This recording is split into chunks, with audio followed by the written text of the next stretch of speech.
Major Kalshi classes, online courses for all defense exams, recorded lecture, e-notes, daily live classes, online test. अब online पढ़ेगा तभी तो फौजी बनेगा India. Download the MKC Learning app and fulfill your dreams.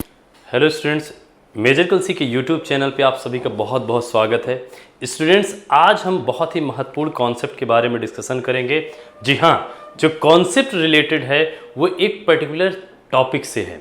इसका मतलब आज के लेक्चर में जिस टॉपिक की हम बात करने जा रहे हैं वो सब्जेक्ट वर्ब एग्रीमेंट है.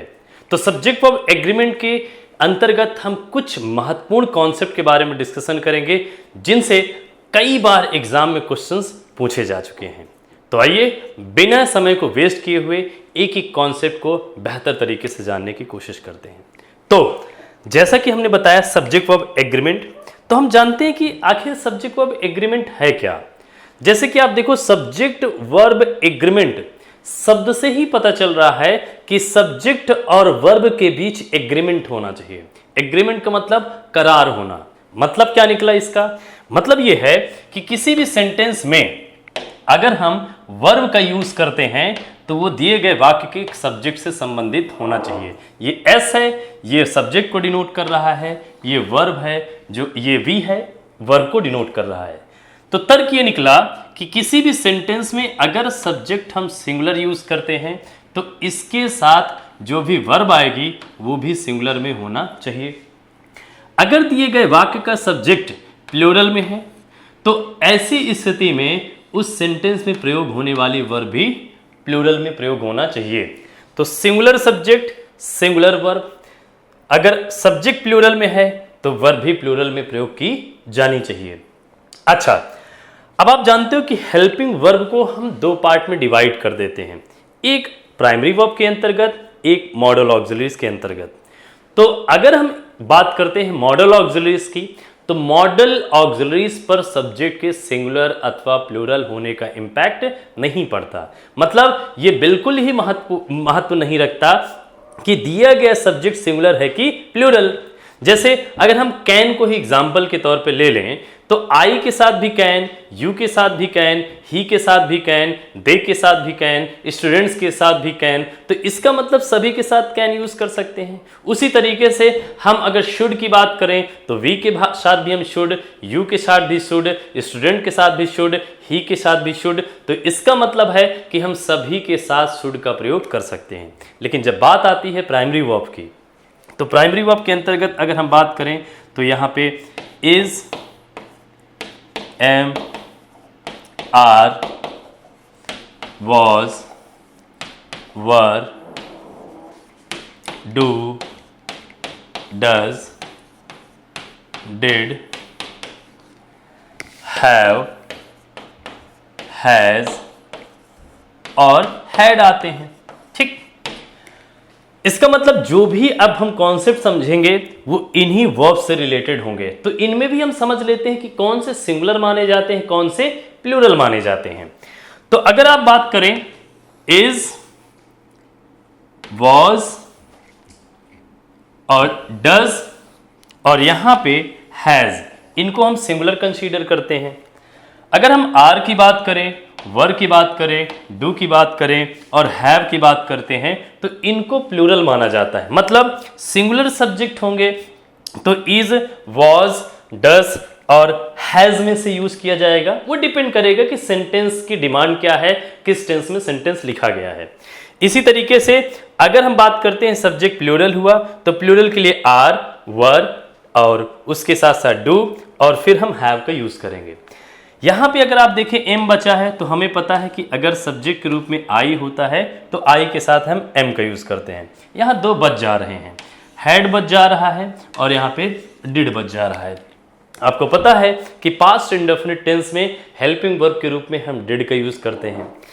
पास्ट परफेक्ट टेंस की अगर हम बात करते हैं तो पास्ट परफेक्ट टेंस में हेल्पिंग वर्ब के रूप में हम हैड का यूज करते हैं. I repeat, past indefinite tense में हेल्पिंग वर्ब के रूप में डिड, पास्ट परफेक्ट टेंस में हेल्पिंग वर्ब के रूप में हम हैड का यूज करते हैं और मेन वर्ब थर्ड फॉर्म में प्रयोग की जाती है. मतलब जो भी हम चीजें करेंगे वो इन सभी वर्ब के लिए हम बात कर रहे हैं, या इन सभी मतलब जो भी हम वर्ब यूज करेंगे वो इन्हीं में से किसी न किसी को सेलेक्ट किया जाएगा। एक पॉइंट आप दिमाग में रखिएगा कि कभी कभी सेंटेंस प्रेजेंट इंडेफिनिट की, अगर मान लीजिए प्रेजेंट इंडेफिनिट में हो और उसमें हेल्पिंग वर्ब नहीं दी गई होगी, वो कंडीशन तब आती है जब सेंटेंस अफर्मेटिव हो, मतलब पॉजिटिव सेंटेंस होता है, तो उसमें मेन वर्ब या तो V1 में यूज की जाती है मतलब प्लूरल फॉर्म, या तो V5 या सिंगुलर फॉर्म। तो उसमें भी सब्जेक्ट वर्ब एग्रीमेंट का कॉन्सेप्ट अप्लाई होगा। जब सब्जेक्ट प्लूरल होगा तो हम V1 का यूज करेंगे, और जब सब्जेक्ट सिंगुलर होगा तो हम V5 का यूज करेंगे। अब आज की अगर हम लेक्चर की बात करते हैं तो एक एक रूल को हम कॉन्सेप्ट के साथ समझेंगे कि आखिर सब्जेक्ट वर्ब एग्रीमेंट में रूल कैसे आते हैं। अब आप देखो यहाँ पे रूल नंबर फर्स्ट की अगर हम चर्चा करें तो यहाँ पे ईच, एवरी, ईदर और नीदर का यूज किया गया है।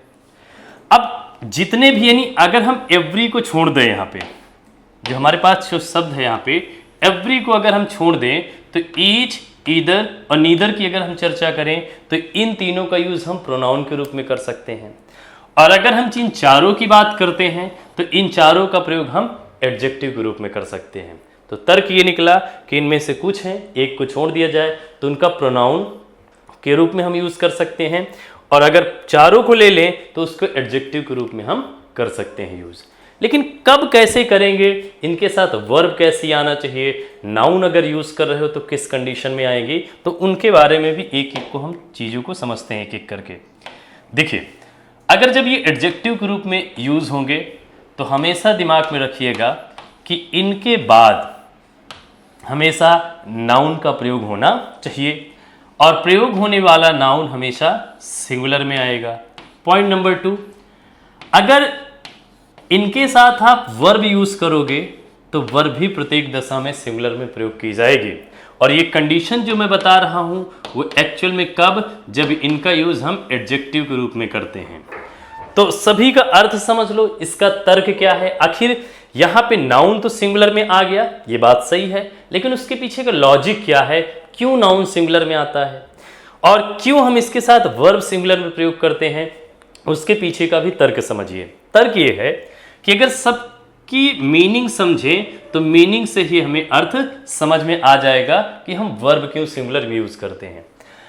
अगर हम ईच की बात करते हैं तो किसी भी सेंटेंस में जब भी हम ईच का यूज करते हैं तो वो हमेशा दो या दो से अधिक के लिए यूज किया जाता है, और इसका हिंदी में मतलब होता है प्रत्येक या हर एक। इसी तरीके से एवरी की अगर हम चर्चा करें तो एवरी का भी हर एक या प्रत्येक के अर्थ में यूज करते हैं, लेकिन हमेशा दो से अधिक के लिए। ठीक, ईदर की अगर हम बात करते हैं तो ईदर हमेशा दोनों में से कोई एक के अर्थ में, मतलब ये ऑप्शनल होता है, विकल्प देने का काम करता है। तो ईदर का यूज जब भी करोगे दोनों में से कोई एक के अर्थ में यूज होगा, और इसका यूज हमेशा दो के लिए किया जाता है।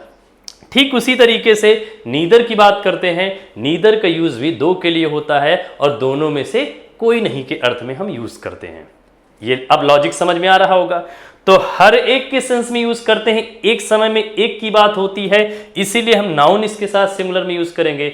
एक समय में केवल एक की बात करते हैं, इसीलिए हम इनके साथ वर्ब सिंगुलर में यूज करेंगे। तो अब ये तर्क समझ में आ गया होगा कि भले दो या दो से अधिक के लिए या दोनों में से कोई एक के लिए या दो से अधिक की हम बात करते हैं, लेकिन एक समय में एक की चर्चा होती है। यही इसके पीछे सबसे बड़ा कारण बन जाता है कि इनके साथ अगर हम इनका एडजेक्टिव के रूप में यूज करते हैं तो नाउन सिंगुलर में आएगी और वर्ब भी सिंगुलर में प्रयोग होना चाहिए। जैसे अगर मैंने कहा every student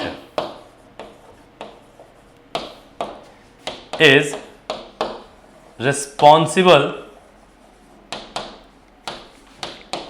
every student is responsible for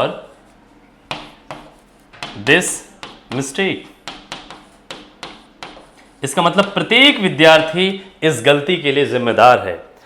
अब आप विद्यार्थी हैं तो एक से ज्यादा भी होंगे, तो आप ध्यान दीजिएगा, एक से ज्यादा तो होंगे लेकिन एक समय में प्रत्येक की बात कर रहा हूं। मैंने कहा कि प्रत्येक विद्यार्थी इस मिस्टेक यानी गलती के लिए रिस्पॉन्सिबल हैं, जिम्मेदार हैं। अब आवश्यकता अनुसार हम एवरी के स्थान पे हम चाहे ईच का भी प्रयोग कर सकते हैं। एक चीज आप दिमाग में रखिएगा, जब दो से अधिक की जब चर्चा होगी तो 2 से अधिक के लिए हम ईच या एवरी में से किसी का भी प्रयोग हम कर सकते हैं एडजेक्टिव के रूप में। तो यहाँ पे अगर हम एवरी स्टूडेंट चाहें या फिर ईच स्टूडेंट, आवश्यकता अनुसार हम किसी का भी प्रयोग कर सकते हैं। ठीक, अब यहाँ पे मैंने बोला every boy has submitted his report on time। ठीक, यहां पे भी वही है, every boy has submitted his report on time। आप देख सकते हैं यहां पे every है और every के बाद boy लिखा है, boys नहीं लिखा। एवरी है, एवरी के बाद स्टूडेंट लिखा है, स्टूडेंट्स नहीं लिखा। तो नाउन सिंगुलर में और इसके साथ हम वर्ब भी सिंगुलर में प्रयोग करेंगे। ठीक, ये जो तर्क था ये हमने एडजेक्टिव के रूप में आपको प्रयोग करके दिखाया। उसी तरीके से अगर हम बात करते हैं इन सभी का प्रोनाउन के रूप में, तो जब प्रोनाउन के रूप में आप यूज करोगे तो बेसिकली हम जो बात करेंगे वो इनके बारे में, यानी या तो हम ईदर की बात करें या हम ईच की बात करें या फिर हम नीदर की बात कर रहे हैं। तो एक चीज आप सेट कर लीजिए, इनका यूज जब आप प्रोनाउन के रूप में करते हो तो हमेशा दिमाग में रखिएगा कि जब ये प्रोनाउन के रूप में आते हैं तो इनके साथ कोई भी नाउन नहीं आना चाहिए। और जो आपके एग्जाम में जो क्वेश्चन बनते हैं तो वो ज़्यादातर ऐसे में आते हैं, ईच ऑफ करके आते हैं। ठीक है, ईदर ऑफ करके आते हैं, इसी तरीके से नीदर ऑफ करके आते हैं। ये सब्जेक्ट वर्ब एग्रीमेंट से रिलेटेड जब क्वेश्चंस बनते हैं तो each of, either of, neither of ऐसे एक्सप्रेशन दिए होंगे और इसके बाद फिर नाउन यूज किया जाएगा। आई रिपीट, ये ईच के तुरंत बाद हम ऑफ का यूज करेंगे, ईदर के तुरंत बाद ऑफ का यूज करेंगे, नीदर के तुरंत बाद ऑफ का यूज करेंगे। कब? जब ये प्रोनाउन के रूप में यूज किए जाते हैं और जब अगर ये एक्सप्रेशन इनके साथ बनता है तो हमेशा नाउन प्लूरल फॉर्म में आएगा।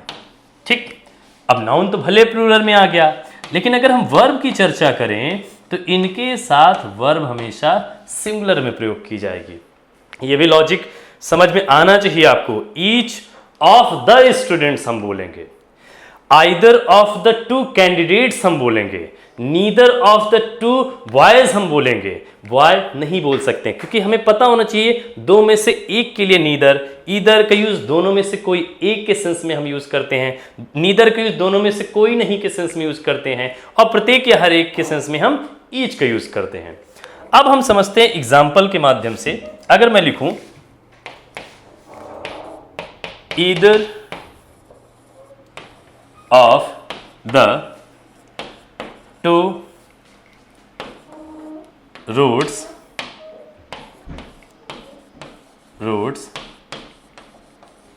leads to Mumbai. ये देखिए, तो यहां पे आप देख सकते हो ईदर के बाद हमने क्या यूज किया, टू का यूज किया, रूट्स प्लूरल में है, और ये जो वर्ब आई है ये सिंगुलर में प्रयोग की गई है। तो इसका अर्थ क्या निकला कि दोनों में से कोई एक रास्ता मुंबई के लिए जाता है। फिर मैंने कहा, और एग्जाम्पल के लिए हम देखें, अगर मैंने कहा neither of the two candidates has been selected for this post। आप देख सकते हो लिखा है neither of the two candidates has been selected for this post, मतलब दोनों में से कोई भी कैंडिडेट इस पद के लिए नहीं चुना गया है। अब आप यहां पे देखो, कैंडिडेट्स नाउन तो प्लूरल फॉर्म में आया है क्योंकि यहाँ पे नीदर ऑफ का यूज हुआ है, लेकिन अगेन यहाँ पे देख सकते हो हैज़ यूज हुआ है, मतलब हमने यहाँ पे सिंगुलर वर्ब का यूज किया। ठीक है, इसी तरीके से ईच ऑफ द 5 स्टूडेंट्स आप बोल सकते हो, ईच ऑफ द 10 मेंबर्स बोल सकते हो। एक सबसे महत्वपूर्ण पॉइंट हम बताना चाहेंगे इनके साथ कि अगर मान लीजिए किसी भी सेंटेंस में, बहुत ही इंपॉर्टेंट है, किसी भी सेंटेंस में आप each of, either of, neither of का यूज करते हो, तो इनके साथ, इन तीनों के साथ हमेशा सिंगुलर पोसेसिव का यूज किया जाता है। तो ये प्रोनाउन से रिलेटेड सिंगुलर पोसेसिव का हम यूज करेंगे, ठीक है। और यहाँ बेसिकली जो बात हो रही है, अभी तक जितने क्वेश्चन बने हैं वो पोसेसिव एडजेक्टिव को लेके, मतलब अगर हम ये लिखें सेंटेंस में कि either of the to workers has brought, अब यहां पे हिज होना चाहिए, हर होना चाहिए कि देयर होना चाहिए, और फिर हमने लिख दिया टूल्स। अब बेसिकली सबसे ज़्यादा हमारे दिमाग पे भ्रम आ जाता है कि हम इन सभी में से किसको सेलेक्ट करें, कि हिज सही होगा कि हर होगा कि देयर होगा। तो मोस्टली क्या करते हैं हम लोग, वर्कर्स हम देख लेते हैं, और हमने वर्कर्स देखा तो हमारे दिमाग में तुरंत ये कॉन्सेप्ट बनता है, ख्याल आता है कि भाई देयर वाला सही हो जाए। लेकिन आप ध्यान से पढ़ो, इसके पहले क्या आया है, इसके पहले ईदर का यूज हुआ है, और ईदर की बात जब हम करते हैं तो इसका मतलब दोनों में से कोई एक की बात कर रहे हैं। तब बताओ, एक समय में केवल एक की जब चर्चा हो रही है तो इसका मतलब कभी देयर हो सकता है? नहीं। तो जब भी हम दिमाग में रखेंगे तो ईच, आइदर, नाइदर की अगर हम चर्चा करें तो इसके साथ हमेशा सिंगुलर पोसेसिव का प्रयोग होना चाहिए। अब हम वर्कर की बात कर रहे हैं तो वर्कर एक कॉमन जेंडर का नाउन है। अब कॉमन जेंडर का नाउन है तो इसका मतलब ये महिला भी हो सकता है और पुरुष भी हो सकता है। लेकिन अगर करेक्ट ऑप्शन की बात करें कि हिज, हर और देयर में से क्या होना चाहिए, तो अब तो यहां पे क्लियर हो गया कि देयर तो नहीं होगा, लेकिन डिसीजन लेने की बात आ जाए कि हर और हिज में से क्या होना चाहिए, तो जो कमीशन या आयोग जिस करेक्ट ऑप्शन जो उसी को मानता है, यानी अगर कॉमन जेंडर के नाउन का यूज हुआ है और उसके लिए आपको सेंटेंस में किसी अन्य प्रोनाउन की जरूरत पड़ जाए, तो वो जो प्रोनाउन होगा वो हमेशा ही से रिलेटेड होना चाहिए। मतलब अगर सब्जेक्टिव केस की जरूरत है तो हम ही का यूज करेंगे, ऑब्जेक्टिव केस की अगर जरूरत है तो हम हिम का यूज करेंगे, पोसेसिव अगर एडजेक्टिव की जरूरत पड़ गई तो हम हिज का यूज करेंगे, प्रोनाउन की अगर जरूरत हो गई तो हम हिज का यूज करेंगे, रिफ्लेक्सिव प्रोनाउन की अगर हम जरूरत पड़ गई तो हम हिमसेल्फ का यूज करेंगे। तो जरूरत के अनुसार तो हिज, हर में से कोई भी यूज कर सकते हैं, लेकिन यहाँ पे कॉमन जेंडर की अगर हम प्रेफरेंस देने की बात करें तो इसमें हिज वाला करेक्ट हो जाएगा, हर को हम सिलेक्ट नहीं करेंगे। ठीक, तो तर्क यही है कि इनके साथ हमेशा सिंगुलर पोसेसिव का प्रयोग किया जाता है। ये बहुत इंपॉर्टेंट पॉइंट है। तो अब मान लीजिए यहाँ पे गर्ल्स अगर आ जाए, बहुत ध्यान समझिएगा, मान लीजिए यहाँ पे गर्ल्स आ जाए, वर्कर्स था तो अब गर्ल्स आ जाए, तो गर्ल्स से तो जेंडर डिसाइड हो गया। अब जेंडर डिसाइड हो गया तो हमें पता चल रहा है कि जो बात हो रही है वो फीमेल की बात हो रही है। तो अब इसमें से फिर देयर और हर में से हिज में से कौन सा डिसीजन लेंगे, तो हिज वाला तो कभी हो ही नहीं सकता। कब? गर्ल्स की कंडीशन में। तो अब देयर भी नहीं होगा क्योंकि एक समय में एक की चर्चा हो रही है, तो सिंगुलर पोसेसिव तब हम हर को सिलेक्ट कर लेंगे। ध्यान दीजिएगा, ये डिपेंड भी करता है कि जेंडर कैसा है। बॉयज आ गया तो हम हिज कर लेंगे, गर्ल्स आ जाएगा तो हम हर का यूज करेंगे। ये बहुत इंपॉर्टेंट था। तो आई थिंक ये सारी चीजें आपको बेहतरीन तरीके से समझ में आई होंगी। अगला अगर हम रूल समझते हैं, ये भी आपके एग्जाम के पॉइंट ऑफ व्यू से बहुत जरूरी है। अब देखो लिखा है many, a great many, a good many, a great many of, a good many of. अच्छा, इसके बाद भी आप चाहो तो यहां पे अलग से भी जोड़ सकते हो मेनी ऑफ को भी, है ना। तो अब ऐसे समझना, यहां पे जब भी आप मेनी, अ ग्रेट मेनी, अ गुड मेनी एक्सेट्रा का यूज करते हो, पहली बात तो हमेशा दिमाग में रखिएगा कि ये संख्या को दर्शाते हैं, यानी नंबर को डिनोट करेंगे, और इनके साथ जब आप नाउन की चर्चा करोगे तो नाउन हमेशा प्लूरल में आना चाहिए। तो मतलब प्लूरल आ गया। अब अगर प्लूरल नाउन यूज हुआ है और ये संख्या को प्रदर्शित कर रहे हैं और पढ़ने से ही पता चल रहा है कि ये एक से ज्यादा संख्याओं को प्रदर्शित कर रहे हैं, मतलब बहुत सारे केसेस में आ रहा है। तो जब एक से ज्यादा संख्या को प्रदर्शित कर रहे हैं तो इसका मतलब इनके साथ जो वर्ब यूज करेंगे वो वर्ब ही हमेशा प्लूरल में प्रयोग होना चाहिए, नाउन प्लूरल में, वर्ब प्लूरल में। एक चीज और हम यहाँ पे तर्क बताना चाहेंगे कि अगर मान लीजिए मेनी ऑफ आया, अ ग्रेट मेनी ऑफ आ गया, अ good many of, a great many of, a good many of, कुछ भी आ जाए यहाँ पे, तो बहुत अच्छे से समझने की कोशिश कीजिएगा कि जब प्रीपोजिशन ऑफ की कंडीशन आ जाए तो प्रीपोजिशन ऑफ की कंडीशन में ये बेसिकली इनके ये जो जितने भी मेंशन किए गए हैं ऊपर, तो इनके बाद ऑफ अगर हम यूज करते हैं तब इनके साथ नाउन तो प्लूरल में आएगा ही, लेकिन हम जरूरत पड़े तो हम आवश्यकता अनुसार प्रोनाउन का भी यूज कर सकते हैं, ठीक है। और प्रोनाउन भी किस कंडीशन में आएगा? प्लूरल कंडीशन में, ठीक। और एक तर्क आप समझिएगा कि किसी भी सेंटेंस में अगर मान लीजिए हम प्रीपोजिशन का यूज करते हैं, इन, एट, कुछ भी जितने भी प्रीपोजिशंस होते हैं तो उनमें से ऑफ भी एक प्रीपोजिशन है। जब भी किसी भी सेंटेंस में हम प्रीपोजिशन की चर्चा करते हैं तो प्रीपोजिशन के बाद हमेशा प्रोनाउन ऑब्जेक्टिव केस में आएगा। किस केस में? Objective case. मतलब यहां पर आप मेनी ऑफ अस बोलोगे, कभी भी मेनी ऑफ वी नहीं बोल सकते। ऑफ एक प्रीपोजिशन है तो उसके बाद ऑब्जेक्टिव केस के प्रोनाउन का प्रयोग होना चाहिए, ये बहुत इंपॉर्टेंट है। अब चूंकि ये एक से ज्यादा की बात कर रहा है तो बेशक सी बात है, एक से ज्यादा की बात कर रहा है तो इसका मतलब ऑब्जेक्टिव केस में प्रोनाउन तो आएगा लेकिन वो प्लूरल होना चाहिए। तो हम यानी वी, दे और यू की चर्चा करेंगे और इनका ऑब्जेक्टिव केस यानी अस आ सकता है, यहां पे हम देम का यूज कर सकते हैं। और यू का आप जानते हो कि सब्जेक्टिव और ऑब्जेक्टिव दोनों सेम होता है, मतलब हम चाहे यू को सब्जेक्ट के स्थान पे यूज करें चाहे ऑब्जेक्ट के स्थान पे, तो इनका जो केस जो होता है दोनों कंडीशन में सेम होता है। तो यहां पे केवल प्लूरल फॉर्म का ही यानी प्लूरल प्रोनाउन का ऑब्जेक्टिव केस में ही प्रयोग होना चाहिए। तो हम बोलेंगे मेनी ऑफ अस, हम बोलेंगे अ ग्रेट मेनी ऑफ अस। तो ये पॉइंट समझ में आया होगा। आइए कुछ एग्जाम्पल के माध्यम से समझते हैं इस कॉन्सेप्ट को। तो जैसे मैंने कहा मेनी ऑफ अस वांट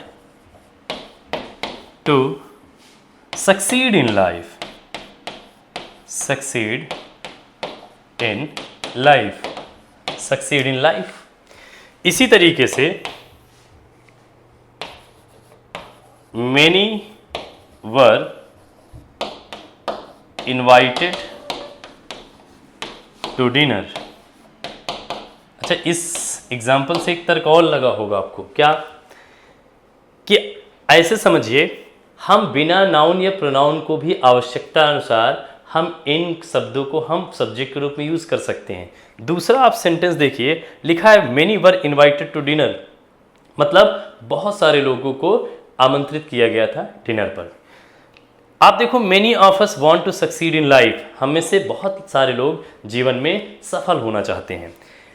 यहाँ पे आप देखो प्रोनाउन की कंडीशन बनी है लेकिन यहाँ पे कोई भी कंडीशन नहीं आया, ना तो प्रोनाउन आया है ना तो नाउन आया है इनके साथ। मतलब ये जितने भी शब्द आए हैं इनको स्वतंत्र रूप से आवश्यकता अनुसार हम वाक्य में प्रयोग कर सकते हैं। तो उसी तरीके से नाउन की अगर हम कंडीशन देखें, मेनी criminals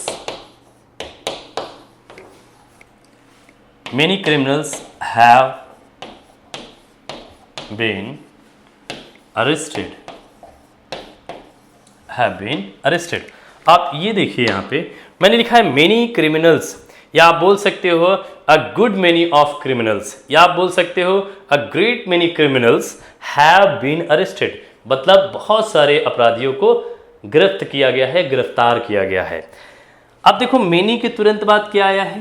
क्रिमिनल्स आया है प्लूरल फॉर्म में, और इसके साथ वर्ब कैसी आई है? प्लूरल। यहाँ पे भी वर्ब कैसी आई है? प्लूरल। और यहाँ पर भी वांट है, ये जो पहला वाला सेंटेंस है प्रेजेंट इंडेफिनिट टेंस में, ये V1 है, वर्ब की फर्स्ट फॉर्म है जो कि प्लूरल मानी जाती है। तो आप देख सकते हो कि जितनी भी कंडीशन हमने बताई वो सभी एग्जाम्पल के माध्यम से हमने समझा पहली कंडीशन नाउन आया तो प्लूरल फॉर्म में, दूसरा कंडीशन अगर हम प्रोनाउन का भी यूज कर सकते हैं तो ऑब्जेक्टिव केस में प्लूरल प्रोनाउन का यूज होगा। आप पहला वाला सेंटेंस देख सकते हो, मेनी ऑफ देम आप लिख सकते हो। इसी तरीके से मेनी वर मतलब बिना नाउन या प्रोनाउन के भी इनके साथ इनको स्वतंत्र रूप से सब्जेक्ट के तरीके से यूज कर सकते हो।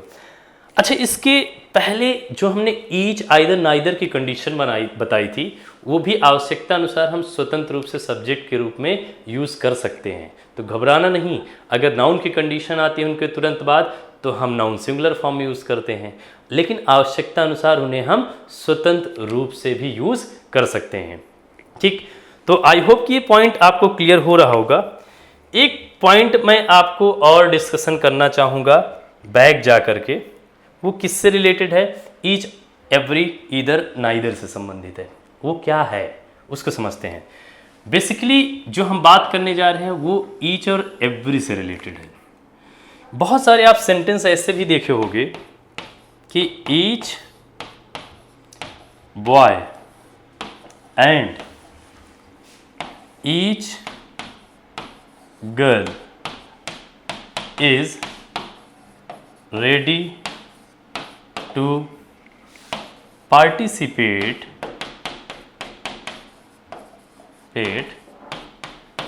in the annual function।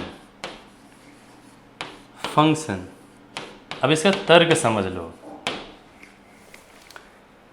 यहां पे देखो ईच और यहां पर भी ईच है, लेकिन आप गौर से यहां पे देखो वर्ब कैसी है? सिंगुलर फॉर्म में। बहुत अच्छे से समझना कि जब ईच और एवरी की कंडीशन अगर मान लीजिए आती है तो आप केवल इतना दिमाग में सेट कर लो कि जब भी इनको आप सब्जेक्ट के स्थान पर यूज करोगे तो ये मैटर ही नहीं करता है कि एंड से जोड़कर कितने नाउन इनके साथ और प्रयोग कर दिए गए हैं। मैटर जो करता है वो ये है कि वर्ब हमेशा इनके साथ सिंगुलर में प्रयोग होना चाहिए, और दूसरा पॉइंट ये है कि इनके साथ नाउन भी हमेशा सिंगुलर में प्रयोग होना चाहिए। और यहाँ पे जनरली जो बनते हैं ईच और ईच के साथ ही पेयर बनते हैं। Each boy and each girl, कभी ये नहीं होता है each boy and every girl, नहीं। या तो ईच के साथ ईच बनेगा या तो एवरी के साथ एवरी ही बनता है। जैसे अगर एवरी की हम बात करें, मैंने कहा every man and every woman is eager to come here. ठीक है, आप देख सकते हैं every man and every woman is eager to come here. Again आप देख सकते हो यहां पे हमने इज यूज किया, तो बिल्कुल कंफ्यूजन नहीं होना चाहिए कि अलग अलग जेंडर का यूज कर दिया गया है। दिमाग में सेट रहना चाहिए कि ईच और एवरी आया है तो वर्ब भी हमेशा सिंगुलर में प्रयोग होना चाहिए। अच्छा, कभी कभी एक और फॉर्म बन सकता है। वो फॉर्म क्या है कि दूसरे वाले के साथ हो सकता है ईच का यूज एवरी का यूज ना हो। मतलब ऐसे भी हो सकता है ईच बॉय एंड गर्ल, ऐसे भी हो सकता है एवरी मैन एंड वुमेन। अगर ऐसे भी देता है तब पर भी वर्ब सिंगुलर में ही आना चाहिए, प्लूरल में नहीं यूज की जाना चाहिए। यानी वर्ब हमेशा सिंगुलर में ही प्रयोग की जाएगी।